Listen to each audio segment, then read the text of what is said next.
The meeting between top diplomats of US and Russia in Riyadh marks a pivotal point by the Trump administration to reverse US policy on isolating Russia. These talks aim to set the stage for a meeting between Trump and Putin.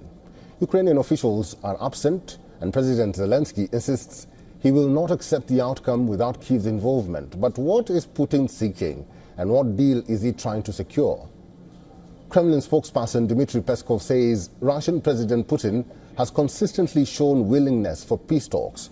He emphasized that achieving a comprehensive, long-term and viable resolution to the Ukraine conflict is impossible without fully addressing Europe's security concerns.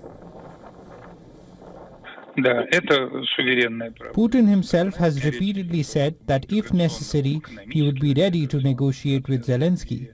As for the security architect in Europe, of course, a comprehensive settlement, a long-term settlement, a viable settlement is impossible without a comprehensive consideration of security issues in the continent. Russian President Putin has repeatedly told the European Union that if they want to end Europe's energy crisis, it should lift sanctions preventing the opening of the Nord Stream 2 pipeline. Europe has accused Russia of weaponizing energy supplies in retaliation for Western sanctions imposed on Moscow over its invasion of Ukraine. Since Russia invaded Ukraine in February 2022, the US, UK, EU and countries like Australia, Canada and Japan have imposed over 16,500 sanctions on Russia. The primary target, Russia's finances. Around $350 billion in foreign currency reserves, half of its total, are frozen.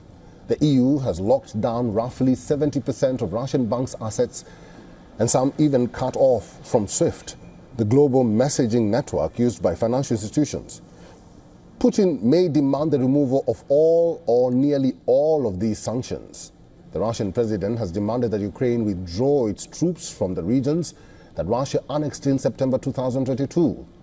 Russian permanent representative to the United Nations, Vasily Nebenzia, stated during a United Nations Security Council that Ukraine has lost Crimea, Donetsk, Luhansk, Zaporizhia and Kherson. Nebenzia called for Ukraine to cede the roughly 30% of the total area in Donetsk, Zaporizhia and Kherson that Russia does not currently occupy. Ahead of the key talks in Saudi Arabia, the Russian Foreign Minister Sergei Lavrov dismissed the possibility of Russia making territorial concessions during future negotiations. The Kremlin also reiterated its demands that Ukraine cedes additional territory in eastern and southern Ukraine to Russia and disband the Ukrainian military in the future and become a demilitarized neutral state. As part of demilitarization demands, Russia may even ask for a reduction or full withdrawal of NATO forces from Poland, the Baltic states Estonia, Latvia, Lithuania and Romania. For all the latest news, download the WION app and subscribe to our YouTube channel.